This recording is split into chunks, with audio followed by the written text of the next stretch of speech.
Good afternoon, everyone. This is Chandana, Assistant Professor, Mlritm. Today we will see about Fibonacci series. What do we know about Fibonacci series?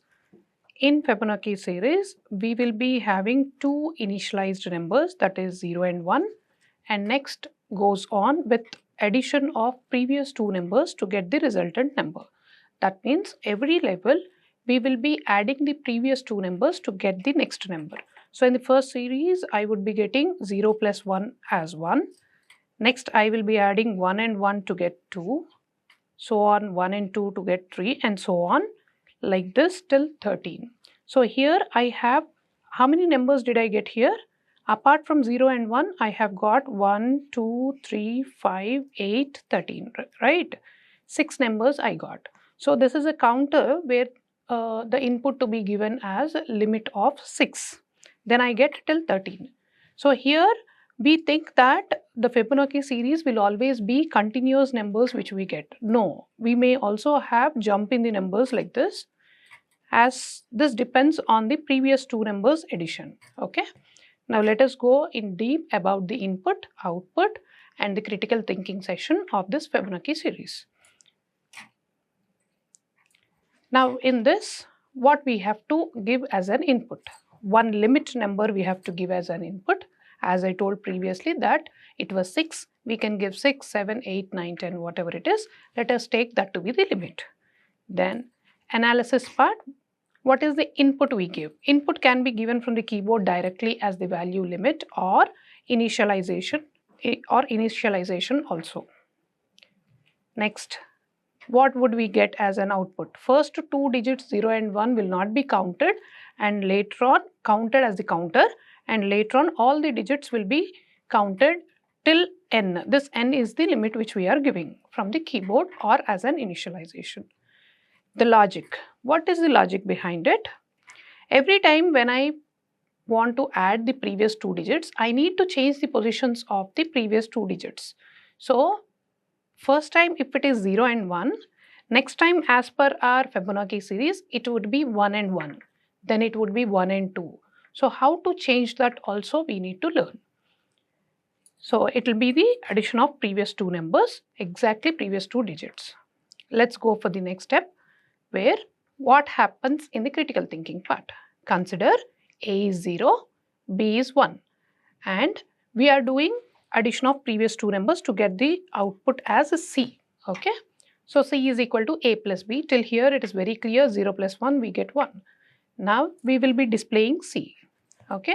So I have displayed C, so my output will be 1 here. Let us take the output is 1 as of now. Next, what I have to do?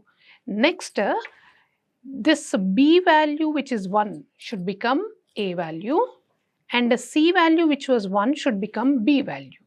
Okay. Change A and B values as 1 and 1. Then only we can add the previous two digits, right? So now the new C will be again A plus B, which becomes 2. So my output from here display C, my output will be 2 here. Let's go to the next. Again change the values A and B as 1 and 2. What is 1 here? I got 1 from B, okay? I got 2 from recent C, okay? Recent C will be changed as B when I want the next digit as an output. So C is equal to A plus B, again 3 I will get and I will be displaying. So this, here my sequence is 3. This happens continuously till the end terms, okay? Now what are we observing from this? Some steps are getting repeated. What are the steps which are getting repeated? Let us see, so that we can write them in the program in a continuous set, so that they get repeated multiple times. C is equal to A plus B is getting repeated. Then we'll be printing the value C, that is getting repeated. Then we are changing the positions of A and B subsequently, as B will be changed to A and C will be changed to B. These are the 4 common steps which are being repeated multiple times till the limit n. So all these repeated values we will be taking till limit n. We'll see the code for this. I am just writing directly from the repeated steps. C is equal to A plus B is the repeated step. Then we are printing the C value. then we are changing the A value and B value. Okay, these are the 4 steps which will be kept as a set, but how many times we need to repeat, we will be seeing now. So I kept all these into a loop, and then I want some till where I have to do it. So I need some limit. I have I have given the declaration as int limit. I am asking for the limit value from the keyboard and the input from the keyboard. So if the limit is 6 for the example which we have taken, then and I have initialized I is equal to 0. What is this I is equal to 0? Let's see. As I told, my limit is 6 as per our example. Now, first time when 1 is printed, someone should be there who is counting that this is the first value. Then when 2 is printed, this is the second value. When 3 is printed, this is the third value. Next value would be 2 plus 3, which is 5. This is the fourth value. Like this, someone should be there who will be counting how many numbers are printed. Then only this counting numbers counter will be, we will be asking it to be less than given limit 6. So that counter is I. And first time I have initialized I to be 0. So next on it will be incrementing as on when I print the value of C. Once I print the value of C, it will be counting as 1. Next time when I print the value of C, it counts as 2. So on it will be counting. So what I have defined int I is equal to 0. Now this I helps me to do the counter position and also to do that check with the condition whether it is less than the limit or not. See here, while I less than limit. Till I less than limit, I have to do all these 4 steps repeatedly. So I have first time when I check, I'll pursue with this because 0 is less than limit, it works out. Then I should be incremented, counter should be incremented. So I write my counter as I plus plus. This counter gets incremented, I becomes 1, 1 less than 6, condition satisfied. So all these steps will be executed. Like this, it gets on executed till it is less than the limit. And apart from that, I have to initialize A is 0 and B is 1. And a C which is taking the output. Now, in our Fibonacci series, we have seen that apart from this addition part, in the starting we are printing 2 default values which are 0 and 1. That is what I have written here. These 2 values are nowhere concerned with your addition procedure of your C is equal to A plus B. They are directly being printed first and second value, default values. So I am printing print A and then print B here. Okay. Let me combine all this into a proper structure of C programming. This is the loop I will be starting. I'll end with the loop, which is a main loop, and then your hash include stdio.h. Hope this is clear till here. We shall see the output, how it works out. See the output. I have given the limit to be 10. When I give the limit to be 10, we generally get confused whether 10 values will be printed including 0 and 1. No, it is excluding 0 and 1 because 0 and 1 I have directly printed them. I did not put it in the counter. Okay. So I'll be getting 10 values after that. Totally I'll be getting 12 values including the default values. Let's see one scenario based question. See here, a company wants to generate a report showing a sequence of Fibonacci numbers for a given range n. This n is the limit they are telling. You are asked to implement a function that generates the Fibonacci series up to nth term. The company also wants to validate the implementation with various test cases. Let's see first with the test cases. There are 6 test cases and input, that means this input is the limit part. When I give the limit to be 0, my output should be just an empty box. That means not even the default value should be printed. When I give the limit to be 1, first default value to be printed. When I give the value to be, that means limit to be 2, then 2 default values, first 2 default values to be printed. If it is more than 2 only, I will be getting the list of Fibonacci series, continuous values of Fibonacci series. If it is minus, that is negative value, if I give as my limit, it has to clearly print saying that error or invalid input. Now let us categorize these into 3 categories for our understandability purpose. What I'll categorize? Limit part, that is input part, I'll categorize into 3. One is I may have positive value or negative value. Fine.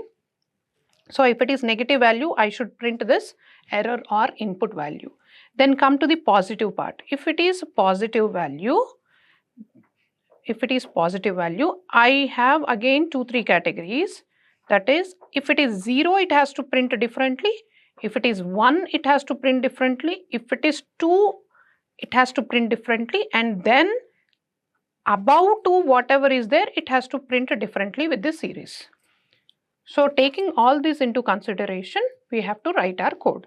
Let's see how and where the code gets changed. All your program code is as it is like the previous. Where all it got changed, I have updated with the green color. You can check. If n is less than 0, I have taken limit to be not limit. I have taken it to be n. Okay. If n is less than 0, directly it has to print invalid input. That is the first categorization what we have done.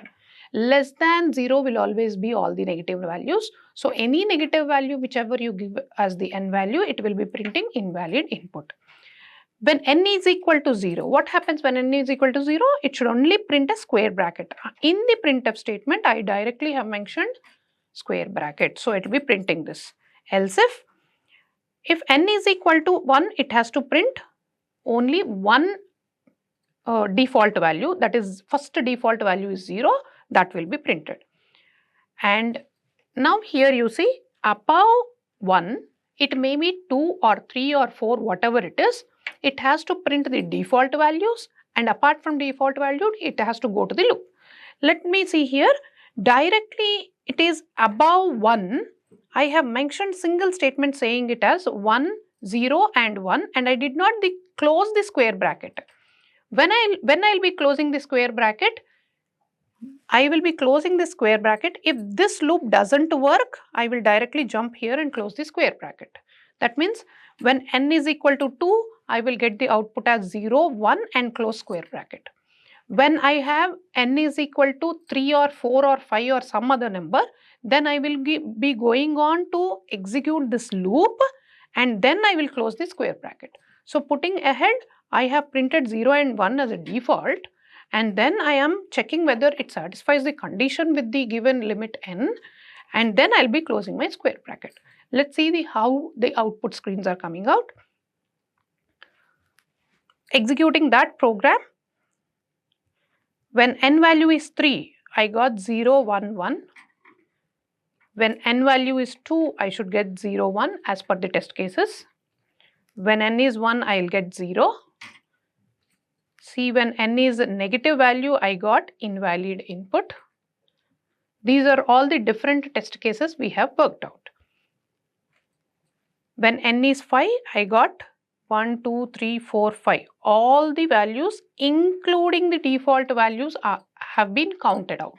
So in the first example, when I told what is Fibonacci series and when we were taking the limit and all, I did not count the first 2 default values. So without counting default values also, you can have your limit. With counting default values also, you can have your limit. Both the cases I have shown with the scenario based and the example program. Thank you, students.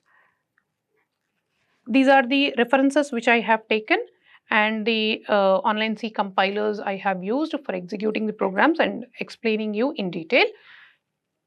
Do like, share, subscribe for this so that I can go with the next interesting videos with all the short programs here. Thank you all.